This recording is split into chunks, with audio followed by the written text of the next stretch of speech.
তুমি শ্মশানে মশানে জিয়ানিসের পড়ে থাও। হ্যাঁ, তুমি তো অন্য উদ্দেশ্যে আলাদা। সৌভাগ্যক্রমে নারদ মুনি তোমার সাথে আমার ঘটনা ঘটা দিছে। হ্যাঁ, তাহলে তোমার কেটা বিয়ে করতো। তো শিবজি মহারাজের এরা বিয়ের কাহিনী আছে। শিবজি মহারাজের সাথে পার্বতী যখন বিয়ে ঘটায় দেয়, হরে কৃষ্ণ, ভালো কথা বলছি শোনেন। তখন নন্দী বিন্দি যারা তার সাথে ছিল, তারা শিবজি মহারাজের সুন্দর করে সাজাচ্ছে।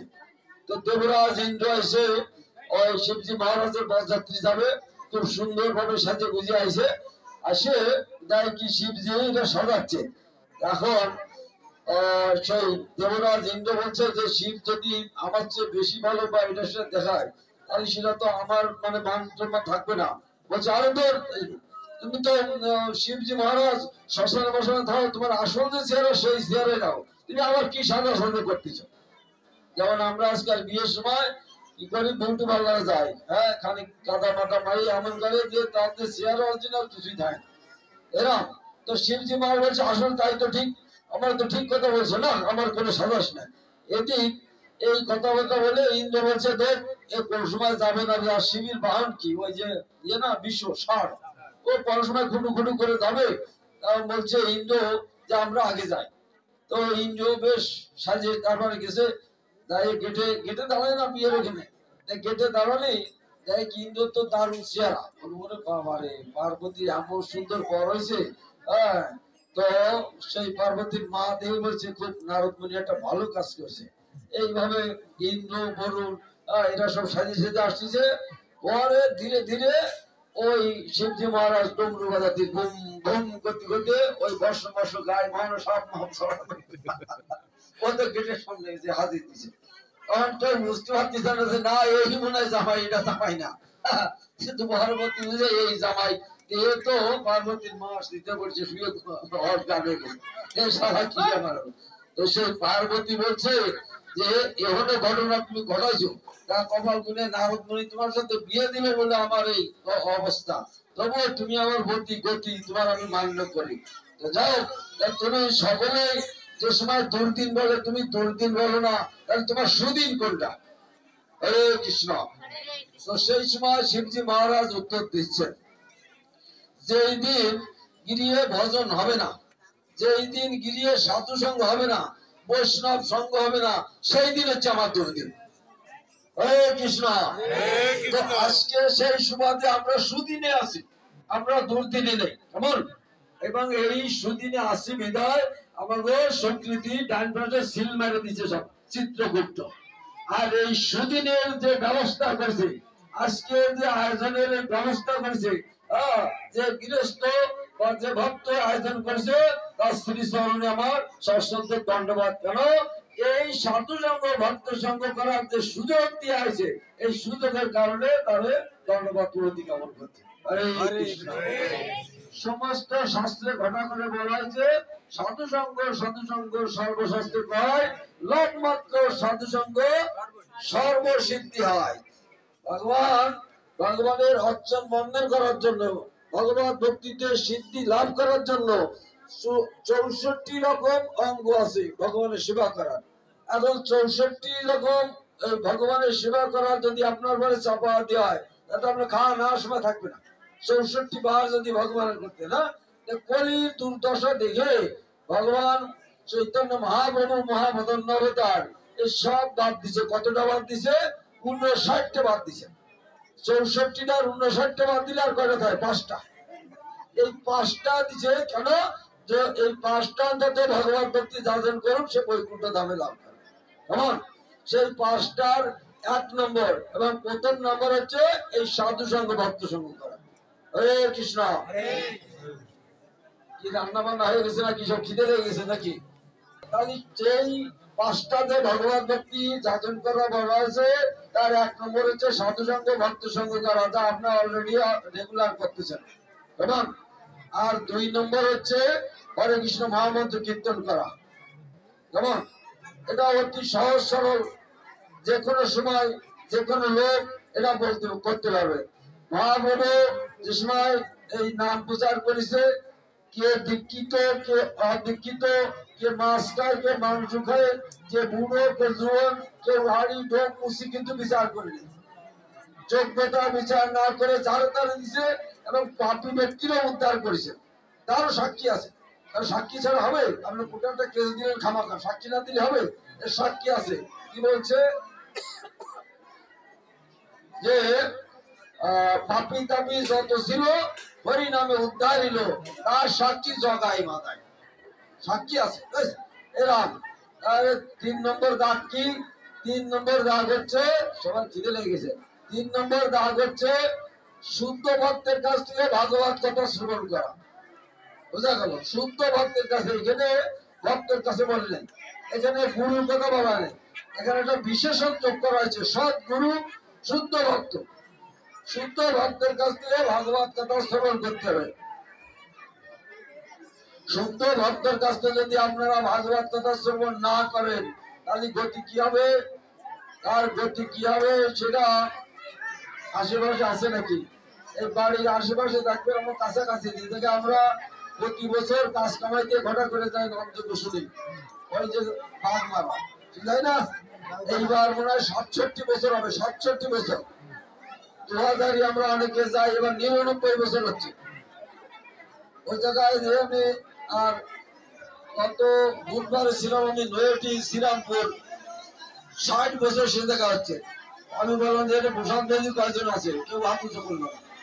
এইরকমই করতে হবে, কারণ কি ভেজাল ইউরিয়া যদি আপনি রোয়াই দেন, ডাল রোয়া কোনোদিন কালা হবে, সে 50-60 বছর হোক, যে বছর হোক। হরে কৃষ্ণ, বসে গেছে নাকি? আচ্ছা, লাস্ট আর একটা 3 নম্বর গেল। তো আপনারা শুদ্ধ ভক্তের সঙ্গ করবেন। শুদ্ধ ভক্ত হাটে বাজারে কিনতে পাওয়া যাবে না। তা এটা চৈতন্য চরিতামৃতে শুদ্ধ ভক্তের বর্ণনা করে বলা হয়েছে যে বহুত কর্মনিষ্ঠ, মানে বহু ধর্ম আচারের মধ্যে একজন কর্মনিষ্ঠ, অর্থাৎ অনেক হাজার হাজার মানুষই ধর্ম আচরণ করছে, তার মধ্যে একজন কর্মনিষ্ঠ। কোটি কর্মনিষ্ঠার মধ্যে একজন জ্ঞানী শ্রেষ্ঠ, কোটি জ্ঞানীর মধ্যে একজন মুক্ত, কোটি মুক্তের মধ্যে একজন দুর্লভ কৃষ্ণ ভক্ত। একজন কৃষ্ণ ভক্ত সাধু বৈষ্ণব হাটে বাজারে সরাসরি পাওয়া যাবে না। আর পাওয়া যাবে, আপনার প্রশ্ন থাকতে পারে টাকা আলি অনেক মেলে, হ্যাঁ টাকা আলি অনেক মেলে বলবে আমার 10,000 টাকা আমার পায় না, যেমন বিল্লমঙ্গল আছে 10,000 টাকা পায় না, বুঝা গেল? 10,000 টাকা এই সমস্ত আপনি ভাবেন। হ্যাঁ, এটা আসে কি করবে? এটা আসে হাসাবে, কান্দার অডিয়েন্স দেখবে এরা কি চায়, যেমন হবে খেসড়ি দিতে হবে, এখন এসব কথা ভালো লাগতেছে। তাহলে এরা কি চায়? এরা যাবে একটা এমন একটা কাহিনী, করুণ কাহিনী আলোচনা করবে, যে কাহিনীটি যার ছেলে মারা গেছে, যার বউ মারা গেছে, যার বাপ মারা গেছে, আর স্বাভাবিক একজনের পাশে এত কান্না আরম্ভ করবে, আর এক দিদি করবে এত কান্দি, আমি যদি না কান্দি করবি সবাই শুনতেছে না, ভক্ত না শুনিয়ে গেল। তারপর এক দিদি যখন গাইড করবে, যখন আরেকজনে গাইড করবে, এইভাবে দিয়ে হরে কৃষ্ণ করে লাল লক্ষ্য করে ধপা দিয়ে চলে গেল। এগুলো বিশাল ভক্ত দারুণ পাঠ করছে। আর আমরা যারা নিকষা, আমরা যারা নিকষা, হাতি ভালো লাগবে না তিনটে, তারা আমরা এসব শুনবো না, যে করোনা বের ও কি খালি বক্তব্য করেছে, সারা ওর কথা শুনবো না। আচ্ছা যাও, 4 নম্বর কি বলছে? 3 নম্বর হলো শুদ্ধ ভক্তের কাছ থেকে ভাগবত কথা শোনা। এর এর উদাহরণ সাক্ষী আছে, হ্যাঁ সাক্ষী আছে। আপনার এখানে যদি আশেপাশে পদ্ম পুরাণ থাকে, পদ্ম পুরাণ নিয়ে আসবে। পদ্ম পুরাণে বলা হয়েছে অবৈষ্ণব মুখতিলর ভূত হরি কথামৃত শ্রবণ নৈব সর্বোৎকৃষ্ট কর্তব্য, অর্থাৎ অবৈষ্ণব মুখের থেকে ভাগবত কথা শোনা যাবে না। যদি আপনি শোনেন তাহলে কি হবে? দুধ হচ্ছে একটা বড় পবিত্র খাদ্য, উপাদ্য খাদ্য, পুষ্টিকর খাদ্য। সেই দুধ যদি সাপে সবল দেয়, ওটা যদি কেউ খায়, ধীরে ধীরে হরে কৃষ্ণ যাবে। এমনি এই ভাগবত কথা, হরি কথা, এর উপরে জগতে কোনো কথা নেই। এই কথা যদি অভক্তের মুখে শোনা হয়, তাহলে সেটা বিষমত ক্রিয়া করে, যার কারণে আমাকে কোনো মঙ্গল হচ্ছে না। এটা হলো 3 নম্বর দাগ।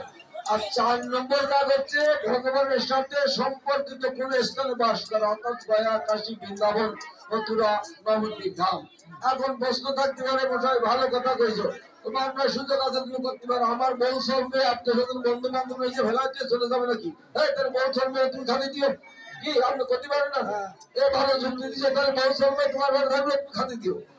বলা হচ্ছে ভগবানের সাথে সম্পর্কিত কোন জায়গায় থাকতে হবে। কেমন?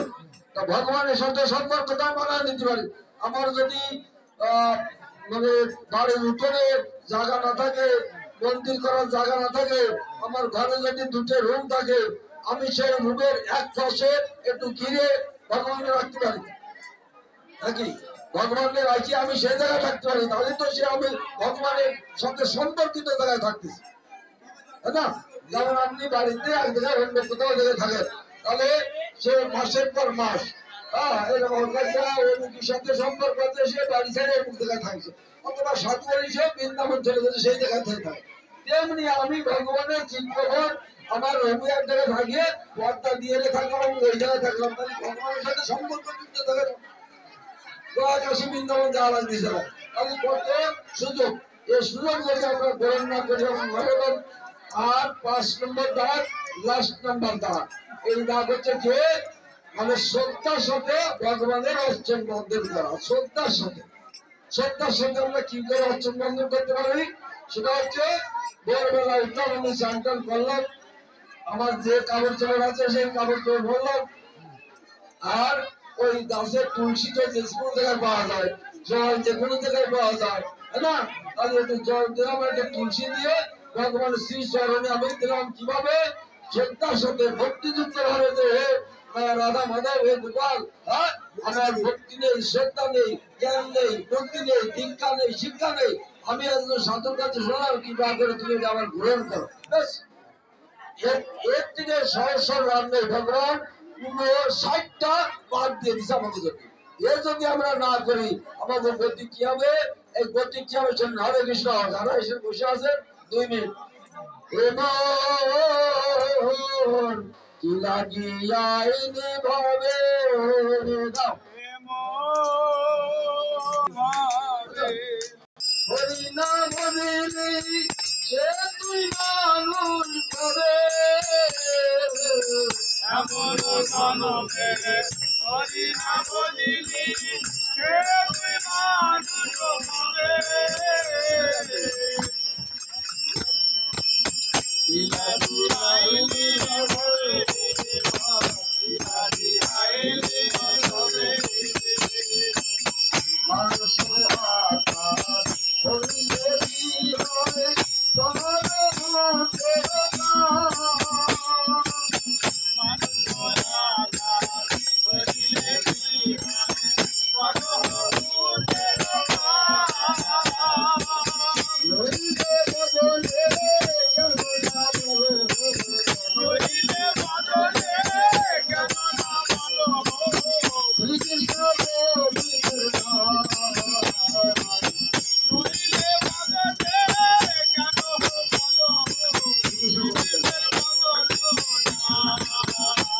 Thank you.